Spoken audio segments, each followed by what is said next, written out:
To start the video, I want to talk for a minute about why I want to make a Firebase function private and how I'm going to use it. So I'm going to have a web app, so it'll be that, and it's going to call a server on, could be anywhere. I'm going to place it on Heroku, and this will be a proxy server, basically. And it's going to forward that request on to the Firebase function. And that Firebase function will reach out to the Firebase database, which I'm going to be using Firestore database. And it'll get some data back, maybe do some processing, send results back to the proxy server and back to the web app. So why am I doing this? Why don't I just make a call from the front end to the Firestore and get some data back and process it on the front end? Well, there's some processing I want to do. I don't think it's something I want to or should do on the front end. So I'm going to need some sort of backend server or service like the Firebase function. And why don't I just directly call the Firebase function from the app and then skip this proxy server? The reason for that is you get charged for every call to a function. And there is a free limit they give you, but I can see this function being called quite a bit and eventually costing more money than it needs to. And that is what the proxy server is going to be used for. It's going to be used somewhat as a rate limiter, and maybe there's better ways to do it using built-in Firebase features, although I'm not sure there is at this time. And it won't be expensive. I'm going to get a cheap server, and I'm okay with this server being like a bottleneck, and it's going to have limits on it where if it just overloads, it'll crash and it won't work. And I'm fine with that. This functionality doesn't need to work 100% of the time. It could go down. And also because I might do some checks in the proxy server to make sure if the calls will actually be made to the Firebase function or if they'll just stop there. Another question might be, why don't I just cut out the Firebase function and only use the proxy server? And there's a couple reasons for that. One is I might want to do some work that the proxy server I don't really want handling, and the Firebase function might be more efficient at that, or better suited for that. Also, I don't want to give the proxy server direct access to the database. So let's get started setting this up. So I'm at the Firebase homepage, and let's click on Get Started. Could also click on Go to Console. Let's create project. Now there's a couple options here. You could create the project first in Google Cloud Platform, and then it will show up here to be able to add Firebase to that. Or you can just create the project directly in Firebase, which will also create that same project in Google Cloud Platform. This is basically a layer on top of Google Cloud Platform. So I'm going to just create it here. Either way is fine.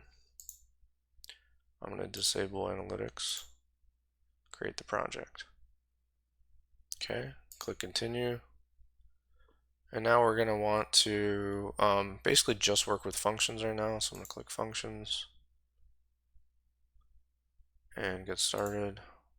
And it talks about installing this npm package, which is basically the Firebase CLI.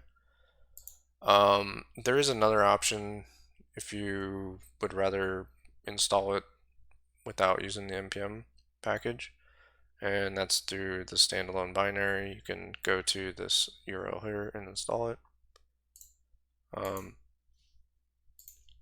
but I'm going to use this. I've already installed it. I'm going to click continue. And now we need to do a Firebase init. And let's do that now. I have this empty folder. One thing about the node or the npm package with Firebase is if you try to run it in PowerShell, it doesn't work by default. Maybe there's a setting you can do. I've never looked into it really, but you could either use git bash, I believe it will work, or command prompt, which I'll do.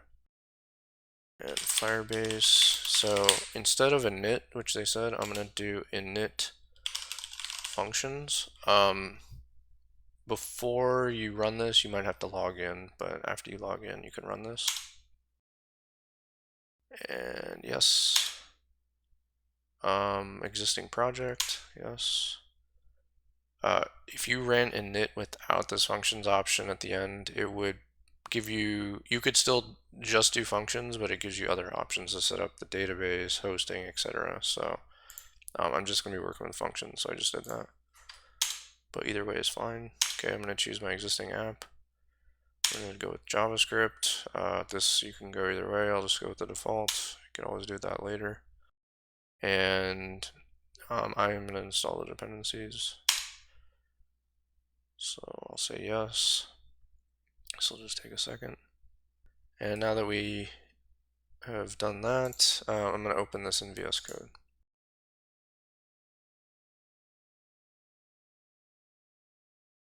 So inside the functions folder, if we go to index.js, you can put your functions in here. I'm going to uncomment this function they have here, and there's two types of functions basically you can make that are HTTPS functions, and that is the on-call style, which you can call through the the client SDK, and also the request style, which is what we're doing now on request, and that you can call through any HTTPS any way you would normally make calls to through HTTPS. And now what we want to do is deploy it. So you can do Firebase deploy. If you were only wanting to deploy functions and you had more stuff in your project, you could do -- only functions, but since we only have functions in this project right now, we can just do deploy and it will only do the functions anyways. So let's run that. Okay, now that that's done, our function is deployed, and we can actually run it by just making a GET request to the function through the browser or whatever way you want to make a GET request, and it will return the response, which is here. Hello from Firebase. Okay, so our function's working, but it's public, right? Anybody can access it. I didn't authenticate myself or anything to run this. So our goal is to make this private. To make the function private, the first thing we want to do is go to Google Cloud Platform. And you can go to this URL to get there and click on console. You may have to enter some information to have access to this, I'm not sure. And click on this. This will show your projects. Now, Firebase projects, for whatever reason, don't show up in here automatically by default. If you had made a Google Cloud Platform project first and then basically added Firebase to it, it would show. But if you create the Firebase project first, it will not show in here. At least that's my experience. And there's a couple things you could do. You could just type the project in this URL up here, or you could just search for it. So let's just search for it. I think I called it my app. There we go. And now once you've done that, it'll be added in here, and you can just access it from in here from now on. And we want to go here to navigation menu and cloud functions. And notice how it says sign up for the free trial to start using Cloud Functions. Because we're using Firebase, we actually don't need to do that for any of the Firebase functions, but I think if we try to create another one, it's going to let me. Okay, but if you had come in here earlier, I don't think it will let you. But now that we've made one in Firebase, it does. But this is the problem here, allow unauthenticated. And the reason this exists is because we have a role added, and the user that is in that role is called all users. So to get rid of that, we have to click on the function name, go to permissions, go to roles. We could actually I think get rid of it here, but let's go to roles and Cloud Functions Invoker. Click this arrow and delete all users. Yes. Okay. Now it will take a minute, but I think if we try to run the function now, we will get an error. It actually takes a few minutes. Alright, so it took around a minute, and now so the function is now private, but now we need a way to access it and give limited access to it. And this article describes how you can do that. And basically we need a token, and some user, or what we're going to do is use a service account, will use their identity token to access the function. And we're going to use that same role Cloud Function Invoker. So what we need to do is go to our Google Cloud Platform, click on navigation menu, and go to IAM, and we want to go to service accounts. You could probably do this with a user account through this section here, but I think it's better to use a service account. So let's create one. Here's a couple that are created for you by default through Firebase, I believe, and just I think just Cloud Platform. All right, so click Create Service Account, and we'll call this my service account, or whatever you want to call it, and hit Create. And then you want to select a role. I had an issue where this was just spinning and wasn't loading, and I just had to refresh the page. But if you're having that problem, just refresh and it should fix it. So click on this and go to Cloud Functions, and we want Cloud Functions Invoker. And all that does is give the ability to invoke the HTTP functions with restricted access, which is what we're trying to do. And hit continue. And we do want to create a key. That's what we're going to use to authenticate and get the token. So click create key. JSON is fine. Click create.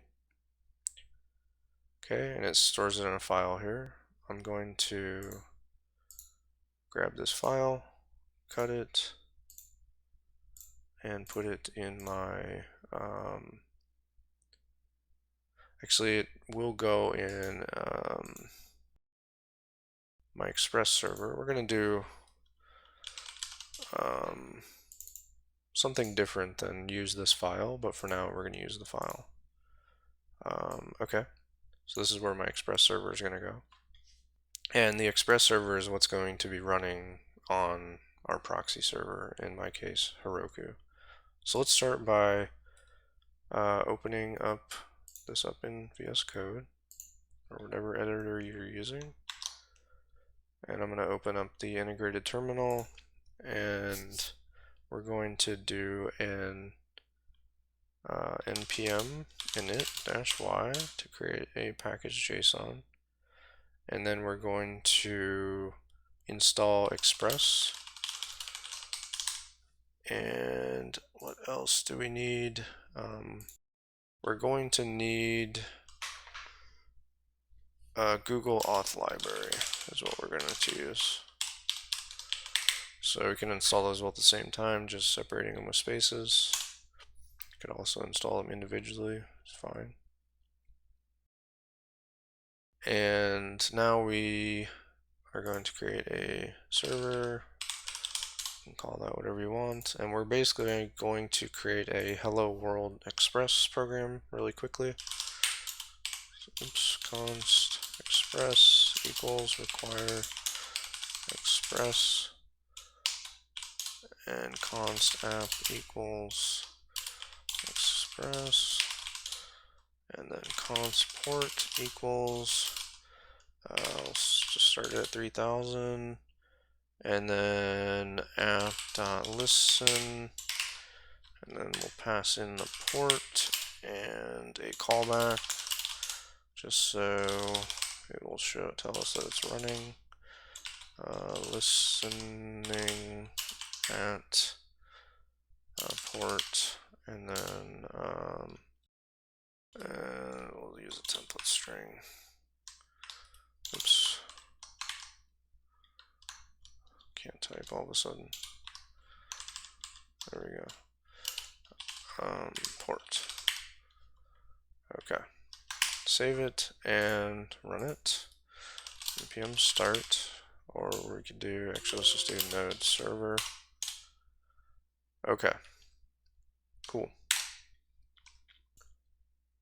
Alright, let's now add a route to the server, and it will be a get route app.get, and it will be to the root, and the callback, request response, and it will respond with testing express. And let's try it out. Let's run it, node server, and let's try it out. Let's go to the web browser, go to localhost 3000, and we get testing express. So that's working. So now let's see how we can use the credentials we created earlier in that JSON file for the service account to access the function, to call the function. And this guide we looked at earlier has a good example of that. If we just scroll down to service to service, or service to function, and again, so we need an ID token, and we do need a target audience, which we'll talk about later. And we can go to the sample code to see how to do it. I actually have it open already here.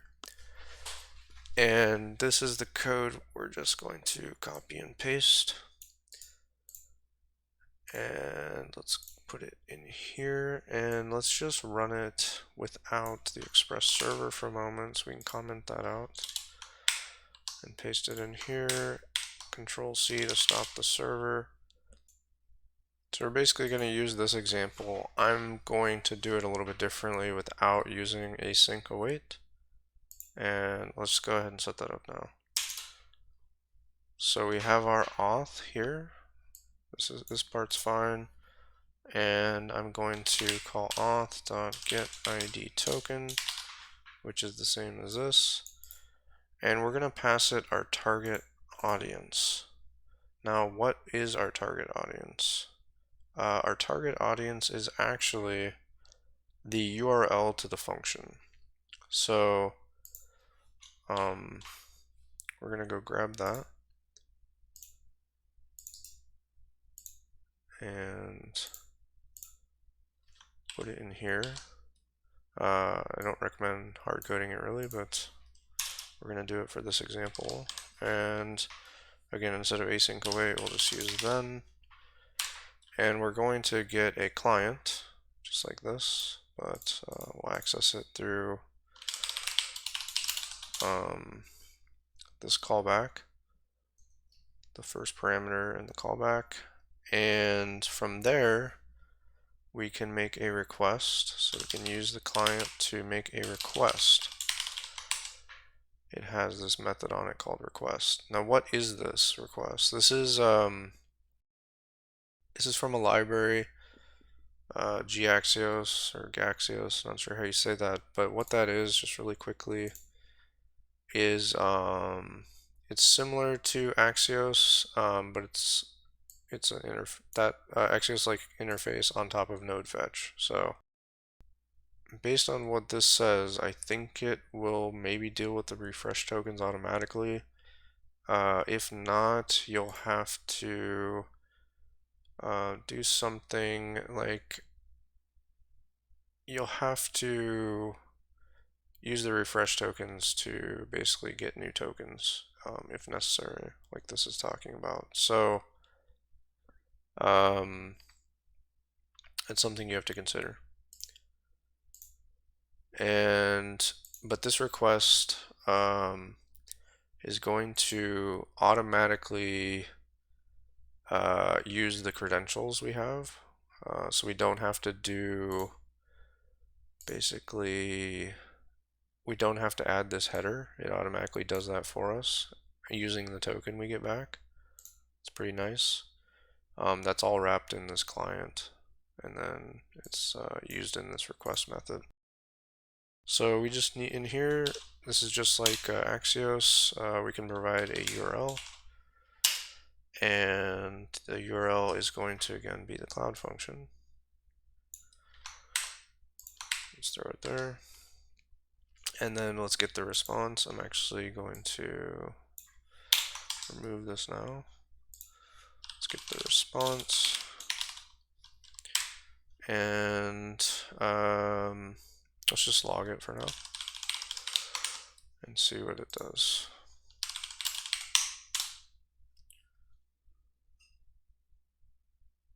Okay, so we get this error, could not load the default credentials.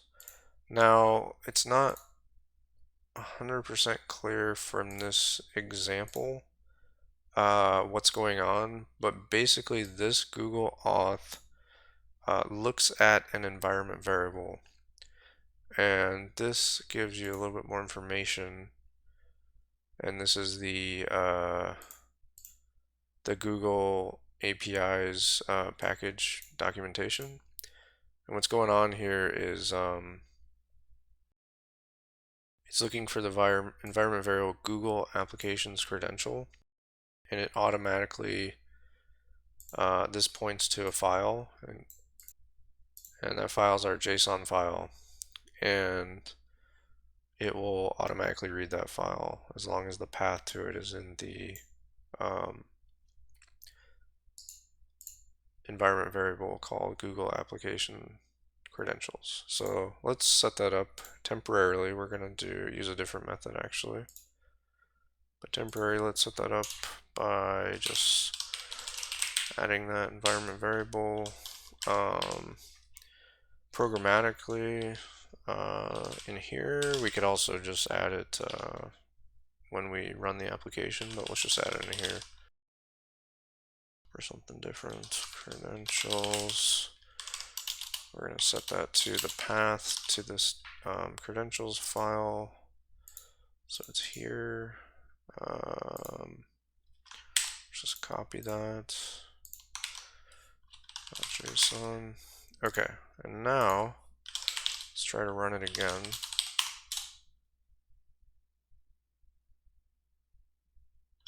And we get back a response, and we actually want to see the data, so let's do response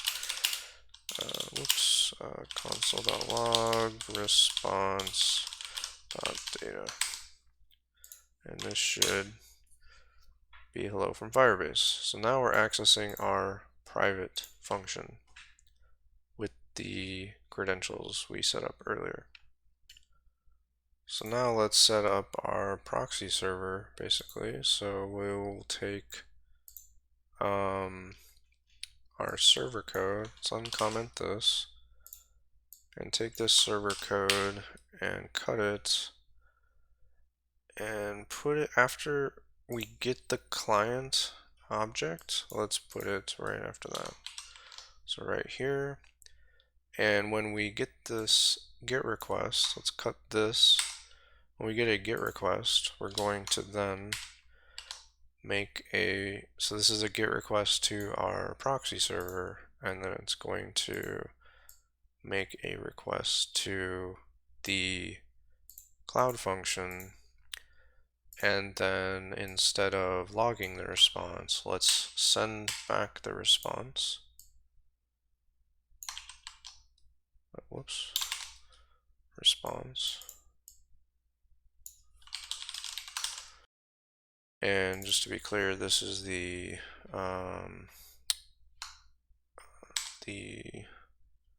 Google Cloud Function response. And let's catch errors just in case, and say, because it's a good idea as well, and just say error and send back that error from Express. And we'd probably set some 500 status code or whatever, but I'm not going to do that here. Okay, so let's run this and see if it works. So hopefully if we go to our localhost again, it should get something back.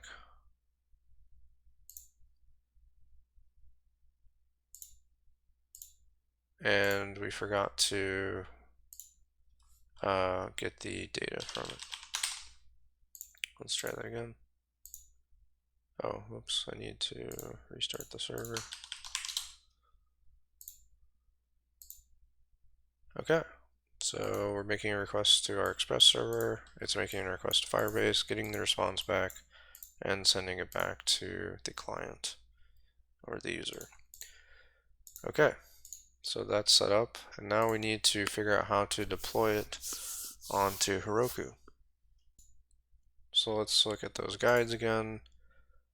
And by the way, if you are using the Google APIs library already, you do not have to use the Google Auth library that we're using. You can just use this and access Auth through Google Auth through this google.auth object here. So you don't need both. But let's look at this to see how to properly set up our environment variable. So I tried this from JSON. It didn't work well for me. It didn't give me back exactly what I needed to do. So we're just going to use JSON.parse like they used here, and pass that to the setup object or the config object in Google Auth, which is, they don't have here, but basically it's right here. So we're going to do something very similar, but slightly different. Let's copy this though, and paste it, I guess, up here. So it's looking for an environment variable called creds, which we'll do when we run the, we'll actually put it in our instance of bash here in a minute. And it will eventually go on Heroku, but let's test it out locally first. And let's see, keys. Okay, so now here we can erase this now because we're no longer going to use this file. And we want to pass this an object, and we need to use the credentials property and set that as keys. And we should be good to go now. If we try to run it now, it should not work because we don't have the environment variable. So all we need to do is we're gonna add that to our environment. There's different ways to do it depending on what CLI command line you're using. I'm using bash, so we can just use what they say there, but we don't want to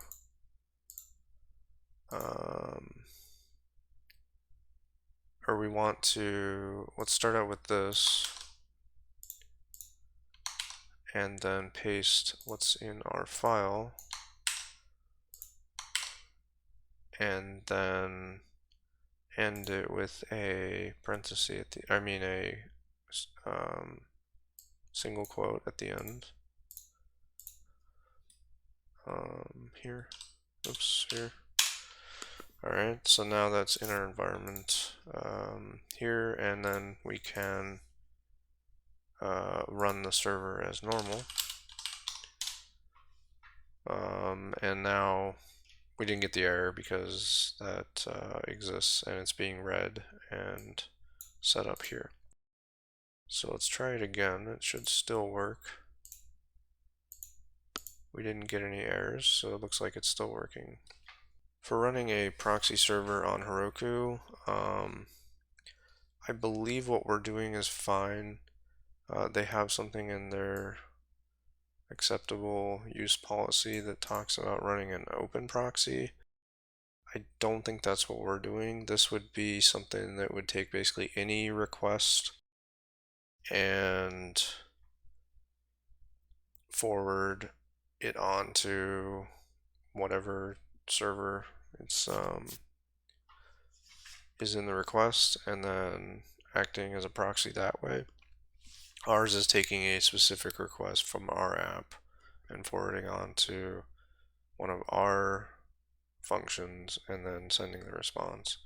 So I don't think this would be a problem, but I'm not sure, and just be aware that this is in their terms or their acceptable use policy.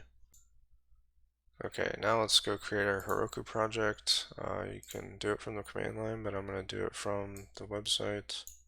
Create new app. My new app, 2, 3, 4, 5, 20, I don't know. Okay, create app. Alright, and since we've already created it, let's use these instructions. So you want to log in first to the CLI, and if you haven't installed the CLI, click here and install it, and then go into your project directory and run git init. Let's do that. Stop the server first, git init. Okay. And then we're going to run this command here to set up the remote. So if we do git remote-v, we can see that Heroku is now set up to be able to push to it. And all we need to do is add, commit, and push. So let's do that. Git. Oh, before we do that, actually, we need to. My node modules are actually missing, so because of a setting I have in VS Code to not show them, but they are there. They're right here. But first we want to delete this file. Actually, I'm not going to delete it yet because we're going to copy paste it, but we want to add a git ignore. Git ignore, and we want to ignore node modules. Okay. And we also have to set the port based on the environment variables. So we need to add process env port. And we can say or 3000. So this will say if this environment variable exists, set this variable to that. If it does not, basically set port to 3000. And now we want to do git add dot, which adds the current directories as well as all subdirectories, and git commit init, we'll say init, and then git push Heroku master. I actually didn't want to add this. That's okay. Normally you would not, you could delete this before you push to Heroku, and you should, but I forgot to delete it. But let's just push it up to Heroku, and it shouldn't work at first. We gotta set something up with the environment variable. But let's just try it. Okay. Let's run it, control click, open. And we're getting some sort of issue, looks like. And that's expected. So what we need to do is, again, set up that